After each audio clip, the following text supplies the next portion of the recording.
damos, oh Rey precioso, porque tu amor se extiende en cada momento, Padre.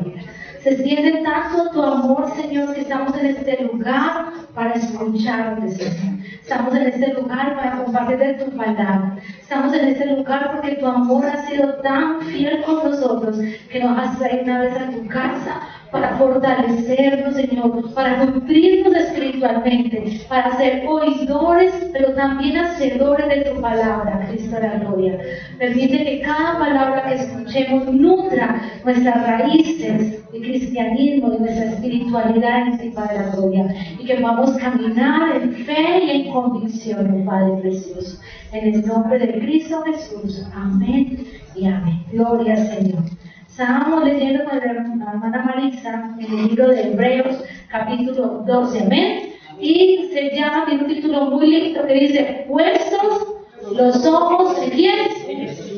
En Jesús. Puestos los ojos en Jesús. Porque en estos momentos que estamos viviendo, vivimos tiempos difíciles, complicados, con muchas situaciones sociales, económicas, familiares. En todo nivel vemos que la sociedad se mueve en grandes conflictos, la sociedad se mueve en grandes situaciones donde las personas tienen que tomar decisiones muy fuertes, y todo tiene que ver, o todo parte a través de su emoción. La decisión de irse, moverse, cambiar de empleo, tener una pérdida de su familia, cualquiera de esas cosas toca sus emociones. Y ahí es donde a veces el enemigo viene y desanima, deprime, angustia, desespera, y toma decisiones tan dolorosas como el suicidio o alejarse de la familia, que a veces los tanto. Pero la palabra del Señor hoy quiere volvernos a recordar lo importante que es esa fe puesta en Dios. En medio de las circunstancias, nuestra fe está puesta en Dios. Porque esa fe es la que nos ayuda a dominar la duda, la incertidumbre y todos esos pasos emocionales por los que vivimos. La palabra del Señor nos enseña también que la fe es ese medio o ese transitar por los momentos difíciles. Cuando la gente se encuentra en situaciones financieras duras, la fe en que el Señor es su proveedor es la respuesta para transitar por ese momento. No es que no vayamos a tener la situación financiera, pero la vamos a ver, la vamos a sentir y vamos a pensar con una claridad y lucidez espiritual muy distinto. Mientras la gente se desespera y se mete en deudas brutalmente grandes y a veces ya no tiene con qué pagarlo, otros siempre esperan la provisión del Señor en fe. Se vuelven mejores mayordomos de las finanzas que el Señor les está dando, mejores administradores. Cuando hay situaciones de salud, la gente se desespera y piensa que la muerte es la solución. Pero hay unos que esperan en fe porque están sintiendo y pensando con la mente que el Señor pone en sus vidas para saber esperar una sanidad, un recurso o la persona médica que va a ser su alternativa en orientarle un proceso de bendición. Dios usa muchos recursos para ayudar a su pueblo, pero cuando nuestra mente está perturbada y nuestra fe está escasa, no tenemos manera de poder ver la respuesta en medio de las circunstancias difíciles. Primera de Pedro, capítulo 1, el versículo del 6 al 7 dice, se llama Una esperanza viva, y el 6 dice así: en lo cual vosotros os alegráis, aunque ahora por un poco tiempo, si es necesario, tengáis que ser afligidos en diversas pruebas, para que sometida a prueba vuestra fe, mucho más preciosa que el oro, el cual, aunque perecedero, se prueba con fuego, sea hallado en alabanza, gloria y honra cuando sea manifiesto Jesucristo. La fe está puesta en prueba. El amor, el cariño, la disciplina, los valores se ponen a prueba para ver. Mucha gente dice: es que yo soy muy humilde. Pero cuando hay eventualidades pierden la sencillez y la humildad, porque la circunstancia hace que la gente demuestre lo que dice ser. Es que yo soy muy paciente y llegan momentos fuertes de su vida a tomar maldiciones y se ofuscan y dicen palabras necias, entonces no era tan paciente como decía ser, porque mi palabra no es coherente con mi hacer.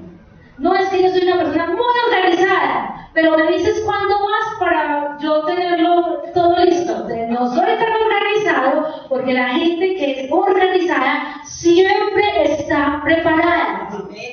¿Cierto? Yo tengo que ser coherente con lo que digo, con lo que actúo. No puedo estar diciendo que soy simplemente para crear una imagen cuando en el momento difícil yo no lo soy. Hay gente que dice, no, si yo soy muy proactivo, las ideas me fluyen. Y cuando hay que planificar algo, lo que ustedes digan, amén, no les sale. ¿Por qué? Porque de pronto son más operativos de los que van y hacen cuando se les dice y no creativos. Cada persona tiene talentos. Y tengo que saber cuál es mi talento y saber expresarlo que sea coherente. Yo no puedo decir que soy hijo de tierra y de reyes y señores, cuando yo no me lo estoy creyendo, cuando yo no estoy testificando con mis palabras la grandeza y la gloria de Dios. Esa fe de que estamos aquí leyendo en Pedro, que dice, en el cual vosotros os alegráis, aunque ahora por un poco de tiempo, es necesario que tengáis que ser afligidos en diversas pruebas, para someter a prueba vuestra fe. ¿Cuánto le creemos al Señor cuando estamos en medio de la situación difícil? ¿Cuánto le creo al Señor? No es que mi corazón no vaya a sentir angustia, pero no es quedarme en la angustia. No es que yo soy muy calculador y cuando tengo el conflicto soy una persona agresiva, maleducada y violenta con mis palabras, justificando es que la situación me llevó allá. No, cuando me falta sabiduría y dominio propio, me falta fe en el Señor, porque es el que me da el control de las cosas, porque le estoy creyendo a Dios. Le estoy creyendo al Señor que Él en esa situación me va a dar la palabra, la paz, la tranquilidad para actuar con coherencia de lo que el Señor da a mi vida. ¿Cómo podemos mantenernos firmes en medio de tantas situaciones? Esa respuesta siempre va a ser la fe puesta en el Señor. Yo le creo al Señor de su sanidad, de su provisión, de su respaldo, cómo nos guarda, cómo nos protege, cómo nos orienta, cómo nos da sabiduría para resolver los conflictos. Cómo nos educa, el Señor nos vuelve a educar y reeducar en medio de nuestros temperamentos o caracteres. La palabra del Señor en el libro de Isaías también nos habla, o nos hace referencia a algo muy lindo que tiene que ver con anclar nuestra vida al Señor. Libro de Isaías, capítulo 43, versículo 2. Cuando pases por las aguas, yo estaré contigo, y si por los ríos, yo no te anegará. Cuando pases por el fuego, no te quemarás, ni la llama arderá en ti. Porque yo, Jehová Dios tuyo, el Santo de Israel, soy tu Salvador. ¿Qué nos está prometiendo esto? La palabra de Dios tiene muchos recados a través de las promesas. En mi desesperación no la leemos, no la recordamos. Cuando la gente llega a la desesperación a buscar algo en un cuarto, no lo encuentra. Dice, y se enojan, y se ofuscan, y reniegan. Yo no encuentro nada, es que ando deslocalizado siempre. Y comienzan a alegar porque no encuentran algo. Pero llega alguien de afuera que está tranquilo y dice, mírenlo acá. Ah, es que yo no lo vi. Porque mi desesperación ciega mi claridad. Mi desesperación ciega mi claridad para pensar y para actuar, para hablar y para enojarme, para expresarme y para resolver.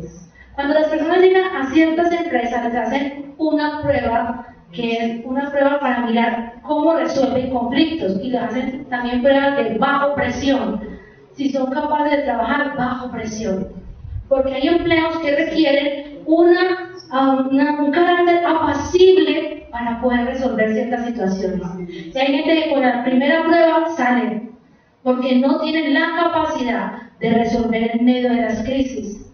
Imagínense un bombero en un incendio con alta desesperación. No salva a nadie. Un rescatista, un PH, nada, no pueden. Ellos tienen que tener claridad, dominio propio para ir a intervenir la vida del otro, a pesar de que aquí haya bulla, grito, fuego, desesperanza, muerte. Ellos tienen que buscar a quien salvar. En medio de la prueba, Dios nos ha preparado, pero yo tengo que cambiar mi discurso. Es que yo soy así. No, yo fui y ahora soy nueva criatura de Cristo Jesús. Él ha puesto su mente en mí. Él me ha dado un hablar distinto. Y vamos cambiando y mejorando solo por su misericordia y amor. Y cuando viene el mismo conflicto y nos comparamos, el que soy aquí y el que fui, puedo ver el Señor cómo ha venido haciendo un proceso de: tengo más dominio propio, lo busqué menos, hablé menos acelerado, encontré las cosas más fáciles, encontré una respuesta más sencilla, lo asumí con mejor actitud.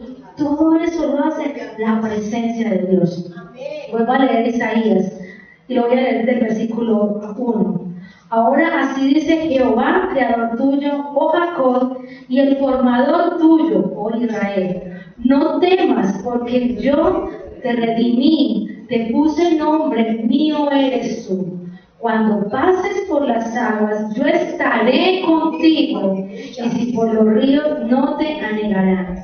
Cuando pases por el fuego, no te quemarás, ni la llama arderá en ti. Las promesas del Señor. Y en medio de mi situación, en medio de lo que la sociedad estamos viviendo, la economía y los conflictos, Señor, tú tienes el control. No solamente de eso, tienes el control de mi vida, de mis finanzas, de mi familia, y me lo tengo que creer para dejar que Él actúe, para que Él obre y me sorprenda con su gracia y su misericordia. El libro de Santiago, en el capítulo 1,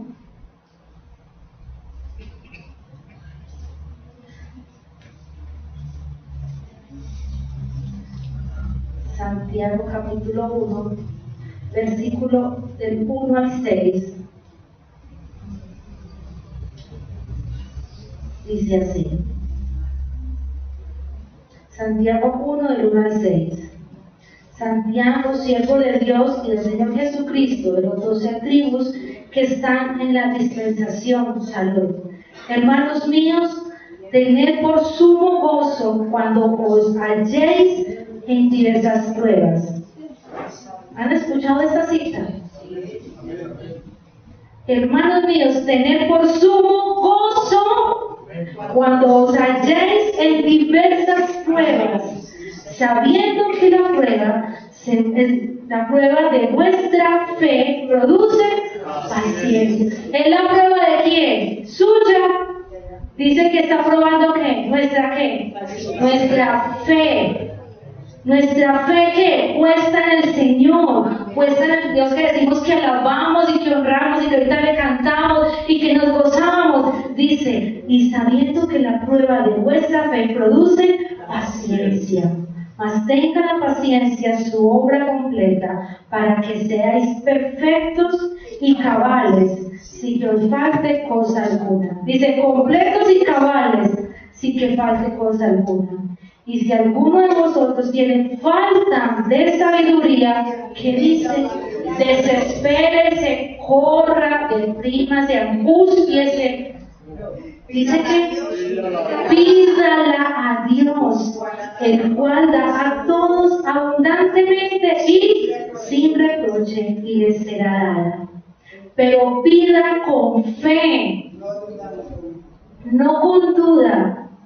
Porque el que duda es semejante a la onda del mar, que es arrastrada por el viento y echada de una parte a otra.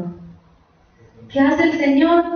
Fe, la fe, la certeza, ¿te lo sabes, cierto? La convicción, pero yo tengo que tener convicción, así como no me pueden hacer dudar de cuál es mi nombre. No, porque estoy segura cómo me han llamado. Y cómo me he hecho llamar hasta este momento por la convicción, porque tengo hasta las razones por las cuales me pusieron el nombre que tengo. Hay una convicción no solamente porque sí, porque les gustó, no, hay un contexto de convicción, en mi caso ministerial, de por qué me estaban llamando con el nombre de una persona que ejercía un ministerio infantil fuerte en su momento.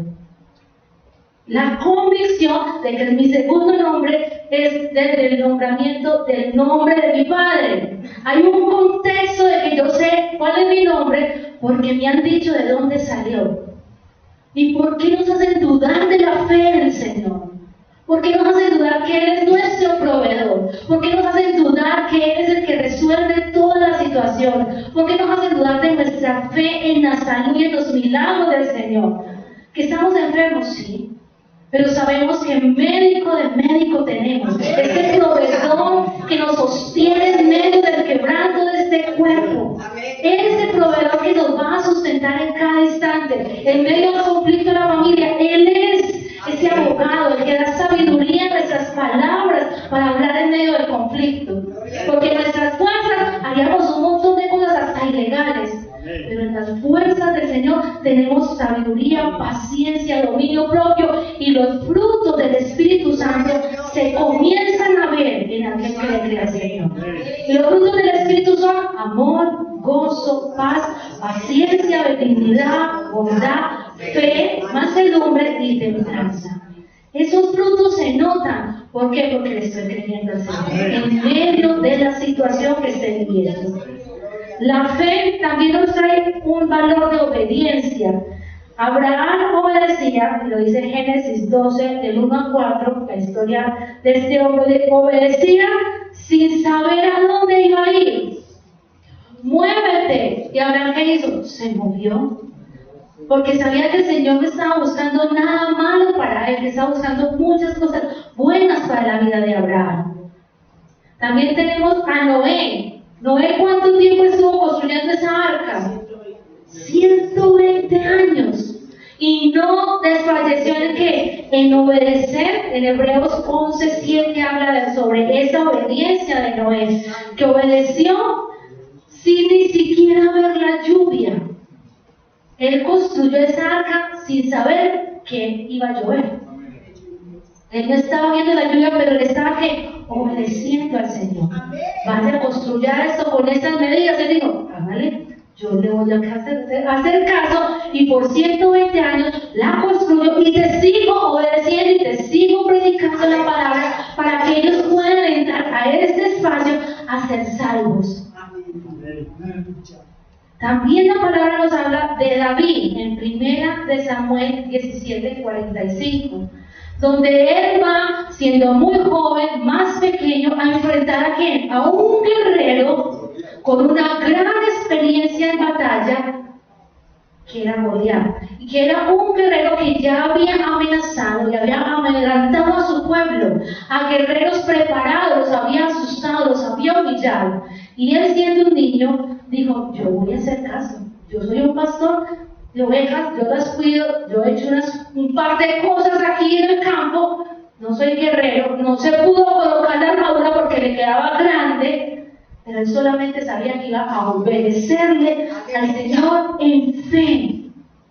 En medio de la situación, no nos imaginamos cómo hubiera sido eso, porque un campo de batalla en ese tiempo, que iban a matar, que ya habían amenazado, que ya habían asustado, él bien pequeño al lado de ese hombre, corpulento y lleno de armadura.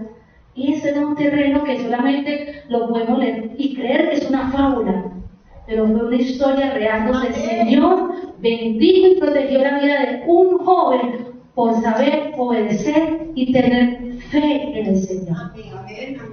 La fe tiene tres cosas muy lindas, que yo creo, yo tengo fe, yo le creo y yo obedezco. Y en eso también podemos darnos cuenta que Pablo y Silas tuvieron fe en medio del sufrimiento. ¿Dónde está la historia de Pablo y Silas? Está en Hechos 16:25. Ahí está cuando ellos adoraban en medio de ¿dónde? No de sus casas, de la comodidad de sus salas, ni de un parque bien lindo. Ellos adoraban en medio de la cárcel. En medio del momento difícil y duro, adoraban al Señor. Le creían al Señor que Algún propósito tenía el Señor con permitirle llegar allá, porque no eran malos, no eran personas que tuvieran una referencia judicial o algo parecido negativo. Simplemente predicaban la palabra y no tenían miedo de hablar del Rey de Reyes y Señor de Señores. Obedecieron. Cuando Jesús va al Getsemaní, en Mateo 26:39, ¿qué pasó? Él se conmovió, se afligió, pero no dejó de obedecer. Cumple tu propósito. Hasta él mismo pasó por ese momento de seguir teniendo fe en su Padre Celestial. En medio de saber que ya te van a matar, él siguió: yo te obedezco, yo tengo fe en un propósito milagroso y de bendición. Y si el propósito es salvar a toda una humanidad, él iba a pagar ese precio. Y lo pagó, pudiendo haberse quitado, pero pagó el precio desde el amor. José, en Génesis 50:20, entendió el propósito que tenía el Señor con su vida, a pesar de ser ¿qué? Vendido, rechazado, metido a la cárcel, vituperado, pero el Señor lo seguía llenando de gracia, porque tenía que cumplir un tiempo de preparación para ver la gloria de Dios. En medio de las situaciones difíciles, yo le creo a Dios. Es que este no va a cambiar. No, pero Dios sí puede transformarlo a él y transformarme a mí para verlo con los ojos que el Señor lo está viendo. El otro va a cambiar, sí, si es la voluntad de Dios. Yo voy a cambiar para ver el otro con los ojos que el Señor quiere que yo los vea. Yo tengo que cambiar para ver al otro transformado, cambiado, y comenzar a proclamar: Señor, gracias por la transformación de este hombre, de esta mujer, de esta persona, de esa situación. Mis ojos deben de cambiar desde mi fe y de mi vínculo con el Señor para que el otro comience a ser transformado. Nosotros queremos que el otro cambie sin cambiar nosotros. Nosotros queremos que el otro se transforme sin transformarnos nosotros. Nosotros queremos que el otro no me agreda a pesar de que yo soy un agresor verbal o físico. No. Dios me transforma a mí para comenzar a ver el otro como Dios lo está viendo, como el Señor lo está honrando y como el Señor lo va procesando. La fe no elimina los sufrimientos. La fe lo que hace es transformar y ver ese sufrimiento como una oportunidad de agradecerle al Señor. Estuvimos enfermos, pero vemos la gloria de Dios, como puso personas, provisión, y somos testimonio de que en medio de la situación el Señor hace procesos de bendición. Romanos 10:17 también nos habla de cómo la fe es un alimento, un aliciente en nuestra alma. La fe es por el oír, ¿y el oír qué? La fe es por el oír, y el oír la palabra de Dios. Porque también lo confirma el Salmo 119:105. Lámpara es a mis pies que tu palabra, y lumbrera en mi camino. Lámpara es a mis pies. Desde el medio de las circunstancias, es cuando ya se espera un momentico, yo tomo oxígeno, hoy leo la palabra del Señor, me pego de esa fe y salgo a dar respuestas. Respuestas de bendición, respuestas de testimonio, respuestas donde se observe que soy una persona apacible, una persona que tiene claridad, que tiene liderazgo, que tiene el dominio propio para tomar decisiones, orientar y aconsejar. En la humanidad orientamos y aconsejamos de una manera muy llena de emociones dolidas. ¿Será eso? ¡Ay, que la pague! Pero cuando estoy en el Señor, comienzo a dar respuestas de paz, de bendición, de restauración y de restitución. Cambia nuestro discurso porque Él nos da sabiduría. Y el que no tiene sabiduría, dice la palabra, pídala a Dios. Lucas 18, del 1 al 8. Lucas capítulo 18 dice así: también le refirió Jesús una parábola sobre la necesidad de orar siempre y no desmayar, diciendo: había en una ciudad un juez que ni temía a Dios ni respetaba a hombre. Había también en aquella ciudad una viuda, la cual venía a él diciendo: hazme justicia de mi adversario.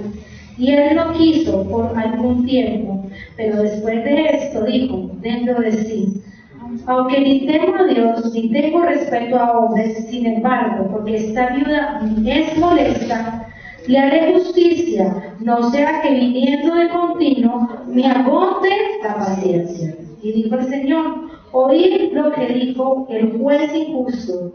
¿Y acaso Dios no hará justicia a sus escogidos que claman a Él día y noche? ¿Se tardará en responderles?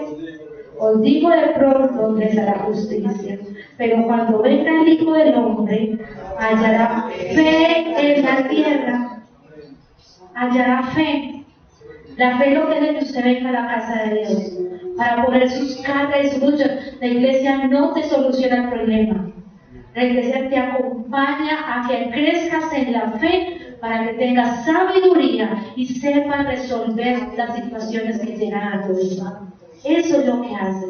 En medio de la adversidad, la angustia, la desesperación, lo que hace venir a una casa y congregarnos unánime, como era la imagen que se mandaba en el grupo de WhatsApp de la iglesia, es no dejándose de congregar, no dejando de buscar esas oportunidades de fortalecernos como pueblo de Dios, con la misma fe, con el mismo propósito, con la misma alabanza, con la misma convicción. Estamos enfermos, vamos a orar. Estamos abatidos, vamos a orar. Necesitas un consejo, busquemos personas idóneas para el consejo, para que crezcas, para que en medio de pronto de la turbulencia de tu mente y del corazón haya personas que te orienten con sabiduría a tomar decisiones de bendición. Amén.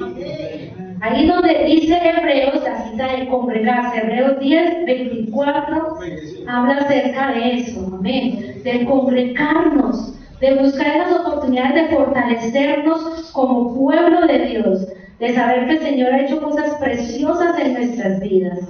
La fe inspira a otros en medio del caos. Cuando usted está tranquilo, cuando usted sabe tomar las decisiones que el Señor le orienta, la gente ve eso como testimonio en su vida y quieren buscarle un consejo, quieren venir a la casa del Señor, o le dicen: ora por mí, tengo un conflicto, una adversidad, no sé cómo resolver una situación. Ahí es donde nos volvemos un vínculo de bendición para otras personas. Aunque estemos pasando nosotros también por situaciones difíciles, también tenemos la paz de decirle al otro: yo voy a orar por ti. Amén. Primera de Timoteo, capítulo 1, versículo 16, dice: pero por esto fui recibido a misericordia, para que Jesucristo mostrare en mí el primero toda su clemencia, para ejemplos de los que habían de crecer para Él, para la vida eterna. Me usa como ejemplo, pero yo tengo que permitir que el Señor me use como ejemplo. Y en medio de la situación yo tengo que comportarme como un buen ejemplo. ¿Cuántas veces le decimos a los niños: compórtese bien y sea buen ejemplo? Vaya al colegio y se comporta bien. Pero se nos olvida, nos gusta mandar mucho para allá, y cuando nos tienen que decir: usted también tiene que ser de buen ejemplo, ahí sí no nos gusta. Ahí sí, a mi edad no es que yo soy así. Eso es un término muy generalizado, escuchar a la gente: es que esa es mi forma de ser. Entonces, no, sí, es que el regalo que Dios te dio fue tu forma de ser, pero no quiere decir que te vas a quedar ahí. Dios transforma, enriquece y hace que esa forma de ser sea de bendición donde te coloque, pero cuando tiene ese toque especial del Señor, cuando tiene ese toque especial de su transformación, puedes llegar a lugares donde otros no llegan, porque te conocen en un contexto, pero puedes ser de bendición, transformado bajo la voluntad del Señor. El libro de Apocalipsis, en el capítulo 2, en el versículo del 2 al 10, habla sobre los mártires y el precio que pagaron esos mártires. ¿Por qué eran mártires? Porque ellos querían agradar al Señor y dieron su vida por todo eso. Pagaron un precio de muerte por todo eso. ¿Nosotros qué precio pagamos? Morir todos los días a nuestra forma de vivir, a nuestra manera de contestar inapropiado, al mal testimonio que podemos dar, y renovar nuestra mente y convicción y ser fuertes cada día para poder hablar con testimonio a los demás de quién es Dios, de esa fe. En medio de la desesperación, Dios es fiel. En medio de la angustia, Dios es fiel. En medio de la desesperanza, Dios es fiel. En medio de la enfermedad, Dios es fiel. En medio del conflicto juvenil, Dios es fiel. En medio de la situación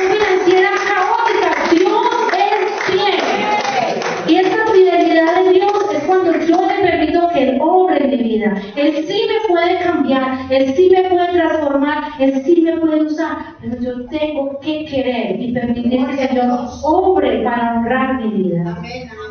En el libro de los Hechos, capítulo 2, del 42 al 47 dice: la vida de los primeros cristianos, y sobrevino temor a toda persona, y muchas maravillas y señales eran hechas por los apóstoles. Todos los que habían creído estaban juntos, todos los que habían creído estaban juntos, y tenían en común todas las cosas, y vendían sus propiedades y los bienes y reparaban y perseveraban unánimes cada día en el templo, partiendo el pan.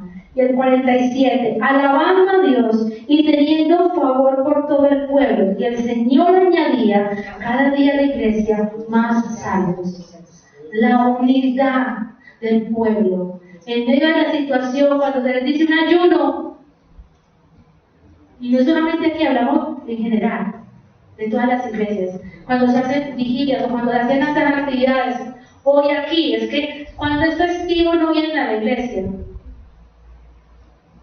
Sí, la gente descansa, claro, pero yo también nosotros necesitamos recargarnos, porque si no, va a llegar un festivo cansados, abatidos y agobiados, porque es que el problema está ahí. El problema no es no descansar, nuestro problema no es que haya un festivo y no vengamos, el problema no es que llegue Navidad y la gente tenga un cristianismo solamente de 11 meses. El problema es mi convicción de fe para seguir los parámetros de Dios en medio de cada situación. Mi convicción de fe es la que me permite saber cómo estar de pie en los momentos difíciles, cómo enfrentar la batalla de una familia, cómo resolver un conflicto sin estar llorando y quejándome, sino teniendo una palabra fuerte y de bendición. Fuerte en el sentido de convicción, no fuerte desde la agresión, sino desde mi convicción. ¿Cómo cambia mi rostro y lo emociona el Señor? Porque soy una persona que trae gozo, no una persona que me quieren alejar porque soy tan antipática, tan seca. No es que ese es mi primer impacto. No, yo impacto con lo que Dios impacta en mí. Yo tengo que cambiar mi forma de pensar, porque no justificamos en nuestros errores y los mantenemos cuando nuestra justificación viene del Señor. Irradiamos lo que el Señor irradia en nosotros. Invito a que cierre sus ojos y diga: Señor, en esos momentos difíciles, que seas tú quien nos pueda sostener en fe. Que nuestra fe, si está siendo probada, Señor, sea el momento de que tú nos fortalezcas. Señor y Padre de la gloria, gracias te damos.